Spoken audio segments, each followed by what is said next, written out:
Ginanap sa Bulacan Capitol Gymnasium noong ika-12 ng Abril ang paglunsad ng package program para sa mga repatriated OFWs.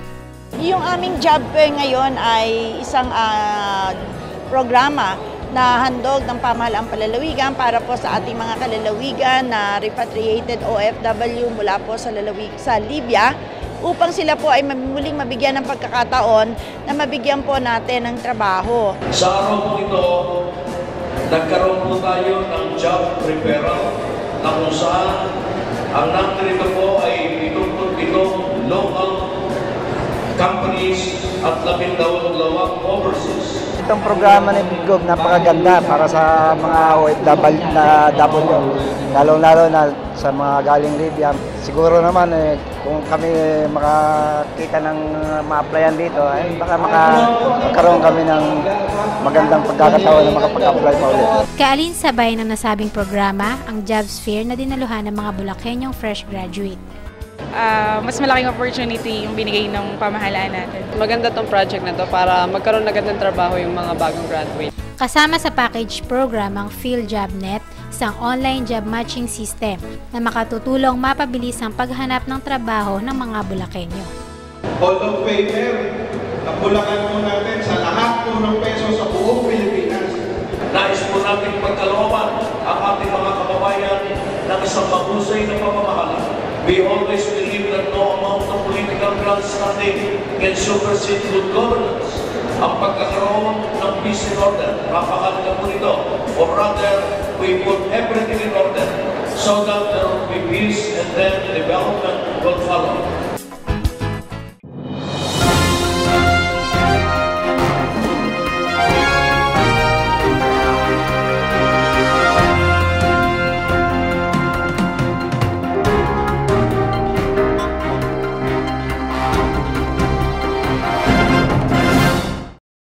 Karangalan na nakabisita tayo sa lalawigan ng Bulacan, nakilala sa buong bansa bilang isa sa pinaka-progresibo, pinaka-maayos ang pamamahala at pinaka-mabait na mga mamamayan.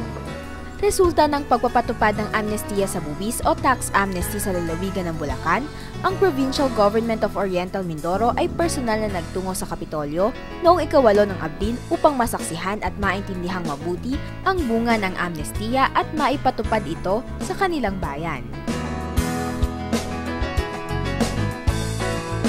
Ang dahilan kung bakit kami naririto ay para kopyahin ang pagpasa ng Sangguniang Panlalawigan ng condonation ng Real Property Tax or Tax Amnesty Ordinance. Ang lalawigan ninyo ang nakapagpasa ng isang napakagandang ordinansa hinggil sa pagbibigay ng tax amnesty sa inyong mamamayan. At nakapag-generate ito ng malaking kita para sa inyong lalawigan. And hopefully, kapag in-apply na namin sa aming lalawigan ay makopya namin kung ano yung success na nakuha ninyo. Matatanda ang itinanghal ng lalawigan ng Bulacan noong nakaraang taon bilang pinakamayamang lalawigan sa buong Pilipinas dahil sa maayos na proseso ng pagbabayad ng buwis.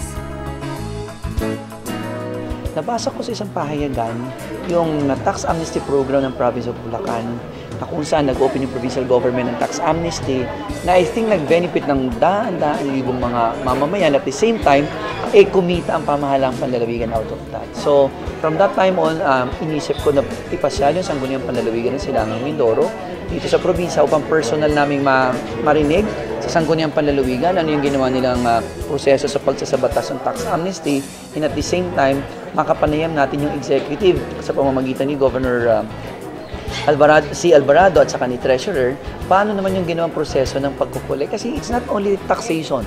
I've been to Bulacan for 4 times sa provincial capital and sobrang dami ninyong may pagmamalaki dito. The best practices in the entire country. Dumaan sa isang oras na consultation dialogue sa pagitan ng ilang board member ng lalawigan ng Oriental Mindoro at mga opisyales ng Provincial Government of Bulacan. Dito, pinag-usapang mabuti ang paraan at strategy ng Bulacan Government sa pagpapatupad at pamamahala ng tax amnesty sa taong bayan.